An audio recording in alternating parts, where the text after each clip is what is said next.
I think on the ideological standpoint, Cameron's letter is absolutely right. It would be wonderful to achieve the humanitarian aid corridors to be put in place immediately. Cameron also very much highlights that provided that Hamas is still in existence, provided Hamas is still that threat, then that has to be the sole focus. Here's a question. Is the government ready to draw a line in the sand for Israel or not? The Foreign Secretary, Lord Cameron, writes in the Sunday Times today that British support for Benjamin Netanyahu's government is not unconditional, and Israel must abide by international law. But speaking to Carol Walker on Times Radio this morning, the Deputy Prime Minister, Oliver Dowden, seemed to play down Lord Cameron's warning. No, it's not a threat, and Carol, as you rightly say, this is 6 months on from that horrific attack on the people of Israel. 1,400 men, women and children murdered. And Israel is still in a state of deep trauma, facing an existential threat from Hamas. And it's entirely right that Israel should be able to remove that threat facing its nation. But at the same time, as we would do with many other countries around the world, we demand high standards of Israel. By the way, not that we remotely expect the terrorist organisation that it's facing. That's why we've raised concerns about getting aid in, and there's been welcome steps on that. And we've raised concerns about making sure there's deconfliction. That is to say that people who are providing aid, and we saw that terrible example in the past week or so, are not attacked. Those are the sort of legitimate conversations we should be having with Israel. So that was the Deputy Prime Minister, Oliver Dowden. Carol also spoke to the Shadow Foreign Secretary, David Lammy, about Labour's stance. David Cameron, of course, is right that Britain's support for Israel is not unconditional.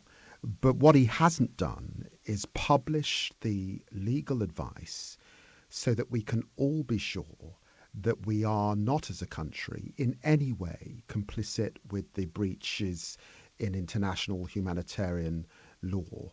And our export and licensing regime for arms is very clear. If there is any clear risk that a country is violating international humanitarian law, then we should suspend arms. And that's why I'm saying to him, publish the advice so that we can be assured. So that was the Shadow Foreign Secretary, David Lammy, talking to Carol earlier. Let me go to you, Zaki Cooper, co-founder of the Integra communications consultancy. What do you make of that difference in emphasis between David Lammy and Oliver Dowden, and between Lord Cameron and Dowden?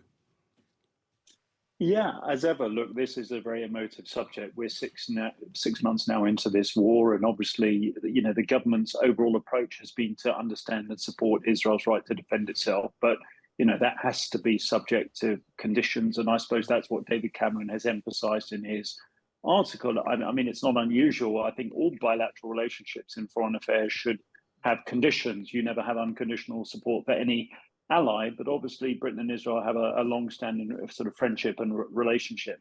I think, the tragedy this week was the killing of the grave mistake that Israel made in killing the humanitarian workers, the 7 people, 3 of whom were British. And, Israel has rightly acknowledged it made a terrible error. And I see some of the people responsible have now been removed from their positions, which shows there is accountability there, and that's really important.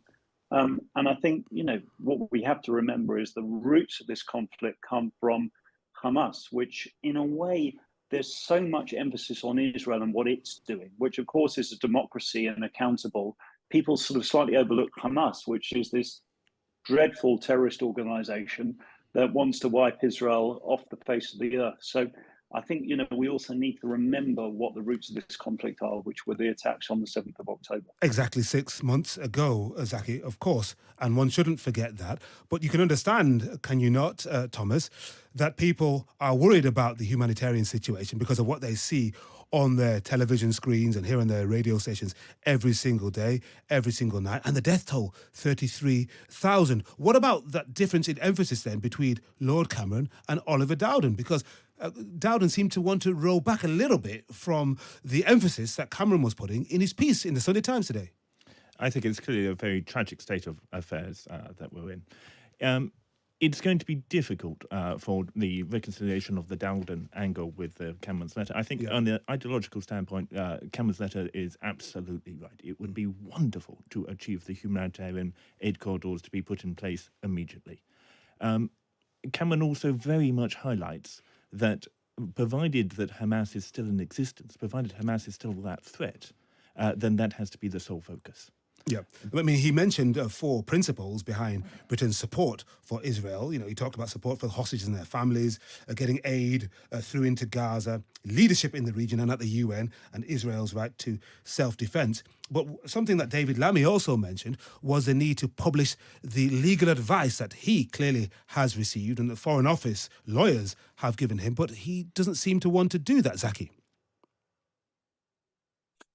He doesn't, and we've seen this in other examples over the years where the opposition has put pressure on the government to publish advice. I mean, my view is that we elect the governments to govern, and we should let them get on with it. And I think this idea that, you know, in live stream they should be publishing all the advice that they get them all the time, I don't actually go along with that. Of course, the Prime Minister and ministers have to come to Parliament and answer questions and be accountable, but I don't favour, as we go along, almost in this sort of live.